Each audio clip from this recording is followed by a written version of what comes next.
Bismillahirrahmanirrahim. Alhamdulillah. Wassalatu wassalamu ala rasulillah wa ba'd. Урматтуу жамаат, урматтуу момун мусулман бир туугандар, Аллах Таала тутуп жаткан орозоңуздарды жана окуп жаткан намазыңыздарды Аллах Таала кабыл кылган болсун. Биз кече күнү орозо тууралуу сабагыбызда орозонун шарттарына айтып өттүк. Орозо тутуу үчүн төмөнкү 5 шарт кылынат. Биринчи, ислам дедик. Сөзсүз мусулман болуш керек. Капыр адам ислам орозо кармай турган болсо, анын орозосу дурус эмес жана кабыл алынбайт. Экинчиси, акыл. Ошол акылдуу болуу керек. Жинди адамдын, акылы жок адамдын орозосу дурус эмес. Үчүнчү, ошол балагат жашына жеткен болуусу керек. Балагат жашына жетип ихтилам көргөн кезде ошол эркек бала болсун, кыз бала болсун, ал ихтилам көрөт. 5-чи шарт ошол орозо тутуу үчүн ошол аялдарга тийиштүү маселе хайз, нифас. Ахли илимдүүлөрдүн ижмасына көрө, хайз, нифас абалда аял кишинин орозо кармоосу адал болбойт. Арам. Эгер кайсы бир аял киши билген абалда орозо кармай турган болсо, жана намаз окуй турган болсо, бул мусулмандардын ижмасына көрө ал чоң күнөө иш жасаган болуп саналат.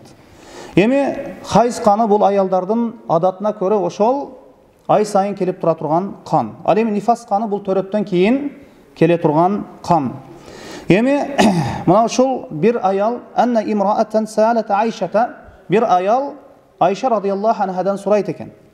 Атaqdi al-hayd as-salata was-sawma idha tahurat qalat. Дайша айтканда Айша радияллаху анхадан сурайт. Карабайсызбы? Хайз көргөн аял намаздын казасын окубайт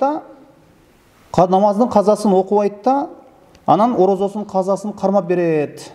Эгер таза боло турган болгондо, таза болсо деп айтканда, Айша радияллаху анха ахаруриятун анти, сен харурисинби дейт. Ошондо Айша радияллаху анха айтат: كنا نحيض على أهد رسول الله صلى الله عليه وسلم ثم نطهر فيأمرنا بقضاء الصوم ولا يأمرنا بقضاء الصلاة. Айша радияллаху анха айтат: биз пайгамбарыбыз саллаллаху алейхи вассалам заманында хайыз каныбыздан таза боло турган болсок, намаздын казасын окуп берүүгө буйрулбайт элек, Рамазандын орозосунун казасын кармап берүүгө буйрулат элек дейт. Айша радияллаху анхадан мына ушундай сураганда, жанагы эмне үчүн хайыз көргөн аял хайыздан тазаланган кезде ошол намаздын казасын окубайт да, анан орозонун казасын кармап берет дегенде, ахаруриятун анти деди. Сен харурисинби деди. Харури деген бул ошол убакыттагы хавариждердин бир исми болот. Исламдагы бир адашкан бир фирка хавариждер. Ошол булар аялдары ошол хайз, нифас келип калса дагы орозо кармай берет экен, намаз окуй берет экен. Бул харурия деген бул хавариждердин исми. Хараура деген айылда пайда болгон бул. Бир ошол Куфа шаарынын, Ирактагы Куфа шаарынын жанында жайгашкан, жан жакасында жайгашкан Хараура деген, ошол Хараура деген ат менен белгилүү болуп, мына ушул жерден биринчи болуп алгач, ошол хавариждер жамааты келип чыккан. Мына ушулар хавариждер, ошол хавариж аялдар, эми аялдарга байланыштуу маселе болгондуктан аялдарга тийиштүү кылып айтып жатабыз. Ошол Рамазан айынын орозосун ошол хайз абалда дагы кармай берет экен, хайз абалда дагы орозосун тута берет экен. Намазында окуй берет экен. Эми хайз маселесине айта турган болсо, кайсы бир аял киши орозо тутуп жаткан кезде хайзы келип калса, орозосу бузулат. Күндүн башында болсун, эрте менен болсун, күндүн акырында болсун, асырдан кийин болсун, пешинден кийин болсун, же эрте менен саат 7-де болсун, айырмасы жок. Эгер аял киши эми хайз каны этек кири деп коет, эми фажырдан алдын, мындайча айтканда субуху садиктен алдын, чыныгы таңдан алдын ошол каны токтой турган болсо, анда ага, ошол аялга орозо тутуу важип болот. Ошол фажырдын азаны айтылбай туруп, чыныгы таң, субуху садиктен алдын бир аял киши же хайз канынан, же нифас канынан, этек киринен тазалана турган болсо, ошол күндүн орозосун баштоосу важип. Эгер гусул албай турган болсо дагы, гусулду кечиктире берет. Ошол фажырдын, субуху садиктин убактында дагы, чыныгы таңдын ошол убактында дагы ошол гусулду алып алса боло берет. Ошол бирок усулду кечиктирбөө керек күн чыгып кеткенге чейин. Ал эми күн чыгып кеткенден кийин багымдат намазынын убактысы чыгып кетет. Эми эмне үчүн гусулду кечиктирип алса боло берет? Эмне үчүн? Күн чыкканга чейин ва багымдаттын убактысы чыкпаганга чейин. Анткени орозодо тазалык шарт эмес. Орозодо ниет шарт, тазалык шарт эмес. Ал эми намазда не шарт? Бул тазалык шарт. Эми жумхур алымдарга мына ушундай жумхур алымдардын эмеси боюнча, пикири боюнча мына ушундай. Ana Ayşe radıyallahu anhadan dağı bir hadis kelет eкен, ошол hadisти окуй турган болсок, "Kana Rasulullah sallallahu aleyhi ve sellem yusbihu junuban min jima'in gayri ihtilamin fi Ramazan thumma yasumu." Peygamberimiz sallallahu aleyhi ve sellem deyt. Junup awalda taң attırаты ihtilamsız deyt. Эми ihtilamды көбүнчө жаш жигиттер, бойдоктор көрөт көбүнчө ihtilamды. Ошол мааниси чыгып калат, уйкуда не балекет болот, анан ошондой ишке ашат. Ал бул анеми эркек кишиде аялдуу болгон, үй бүлөлүү болгондордо бул кала берсе, бул нерсе көбүнчө ошол үй бүлөлүүлөр, аялы барлар көбүнчө жунуп абалда таң аттырышы мүмкүн. Жунуп абалда. Пайгамбарыбыз саллаллаху алейхи ва саллям ихтиламсыз жунуп абалда таң аттырып, ошол Рамазан айында кийин орозону кармап кете берет эле дейт.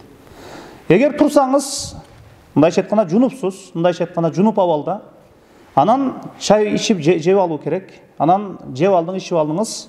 Ал эми андан кийин ошол жунуп, мындайча айтканда гусулду алып койсоңуз боло берет. Муну эч кандай жунуптун, эч кандай орозого эч бир таасири жок. Бирок жунуптукту, ошол гусулду кечиктирбөө керек күн чыгып кеткенге чейин. Анткени күн чыкканга чейин эмне багымдат намазын окуу ошол пендеге важип болуп саналат.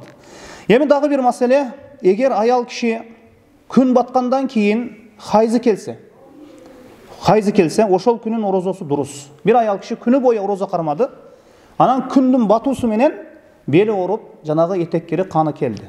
Эми ошол күндүн туткан орозосу сахих, дурус болуп саналат. Каза да жок. Эмне үчүн? Күн батты, орозо бир күндү кармап бүттү деген. Аллах Таала ошол күн батканга чейин орозо кармагыла деп айткан. Эми күн батуусу менен эмне? Ошол орозо эсепке өтөт. Жана bir ayal kişinin beli orudu. Orup turat. Ayrakça adatta ayalдар хайз каны келүүсүнөн алдын 1-2 saat, 4-5 saat өзү ооруйт. Бирок кан келбей турат да. Ооругандан кийин анан бир нече вакыттан кийин анан ошол кан келет. Бир аял кишинин ошол асырдан кийин бели ооруй баштады, бирок оору барып туруп, эмне кан келген жок. Күн баткандан кийин эмне кан келди. Жанагы этеккири келди. Эми ошол орозосу күн баткандан кийин каны келгенден кийин ошол күндүн орозосу дурус, туура болуп саналат. Эми эң негизгиси шамды окуу шарт эмес, бирок күндүн батуусу шарт. Мына ушундай абалда. Күн батса эле болду. Эми бир аял кишинин күндүз күнү эми хайз каны келип калды. Күндүз күнү. Эми орозосу бузулат аял кишини орозосу бузулат. Ага ошол күндүн не жеп ичүүдөн тыйылуусу шарт эмес. Анткени ал орозо бузулду. Ал эми аны этеккири келди, каны келди. Бирок ошол күндүн казасын эми кийин Рамазандан кийин бир вакытта карма берет. Эми хайз канынан сырткары бул истихада каны деп коет. Истихада каны оору себептен келе турган кан. Бул ошол пайгамбарыбыз саллаллаху алейхи ва салламдын хадистеринде келет. Аял кишинин жатынан бир майда бир тамырлар жарылып кетип, бир кан келе берет. Узак вакыт бою келүүсү мүмкүн. Мына ушундай кан бул орозодон дагы тыйбайт, жана намаздан дагы тыйбайт. Бул оору себептен келе турган кан. Эми дагы бир маселе, ошол хайз көрүп же нифас көрүп, ошол казаны, ошол орозосун 5-6 күн каза кылып койгон аялдар, эми ошол казасын карма берүү керек да орозонун казасына. Эми муну кечиктирбөө керек кийинки Рамазанга чейин. Кийинки Рамазанга чейин тутуп берүүлөрү керек. Сөзсүз кутулуулары керек. Анткени кээ бир аялдар өтө эле кайдыгер, мына ушул нерсеге кийинки Рамазан болуп кетет. Ошол Рамазандагы ошол 5-6 күндүк орозону эмне кармабай жүрө берет. Кээ бир алымдар айтат, эгер кармабай жүрө берсе, кийин орозо дагы важип, жана кедейлерди дагы тойгузуу важип болуп калат дейт. Бирок эми кээ бир алымдар жок, барбир ошол Рамазанда каза кылган орозосу важип деп айтышат. Эми бул маселеде кичине талаш бар алымдардын ортосунда. Ошондуктан кийинки Рамазанга чейин аялдар каза орозосун не хайыздан жана нифастан болгон каза орозосун кечиктирбөө керек. Эми дагы бир көп аялдар сурашат, хайыз келтирбей турган ушул орозону тутуп алуу үчүн 30 күн же 29 күн айга карап тутуп алуу үчүн кээ бир препараттарды, жанагы таблеткаларды хайызды келтирбей турган, токтотуп тура турган, канды токтотуп тура турган таблеткаларды колдонсо болобу, ичсе болобу деп айтышат. Көбүнчө кээ бир аялдар ажылык мезгилде жана орозо мезгилде ушундай дарыларды ичип алышат. Эми буга алымдар айтышат, эгер муктаждык болсо, алымдар уруксат берет, ичсе болот, бирок эки шарт кылынат. Биринчиси, ошол аялга өтө каттуу бир зыян алып келбесин. Эгер анык зыян алып келе турган болсо, анда ичкенге болбойт. Экинчиси, күйөөсүнүн уруксаты менен ичүү керек. Анткени күйөөнүн уруксаты менен ичүү керек, сөзсүз күйөөсү билген болуусу керек. Бирок бул дарыларды көбүнчө ошол аял кишинин өзү адаты болот, 5 күн хайыз көрөт кээ бир аялдар 7 күн, кээ бир аялдар 3 күн. Мына ушул адатына таасир берет, мына ушул өзгөртүп жиберет. Хайыздын адатын өзгөртүп жиберет. 5 күн келе жаткан болсо 6 күн, 7 күн кылып жибериши мүмкүн. Мына бирок жалпы шарият боюнча ошол жалпы далилдерге көрө бул таблеткаларды, бул препараттарды колдонсо болот. Бирок ошол биринчи шарты ошол аял кишиге зыян алып келбесин. Ошол ден соолугуна эгер анык зыян боло турган болсо анда ичпеген жакшы. Экинчиси күйөөсүнүн уруксаты менен мына ушул нерсени жасаса болот. Мына ушул кыскасы. Валлаху алам, саллаллаху ала Мухаммадин ва алейхи ва сахбихи ва саллам.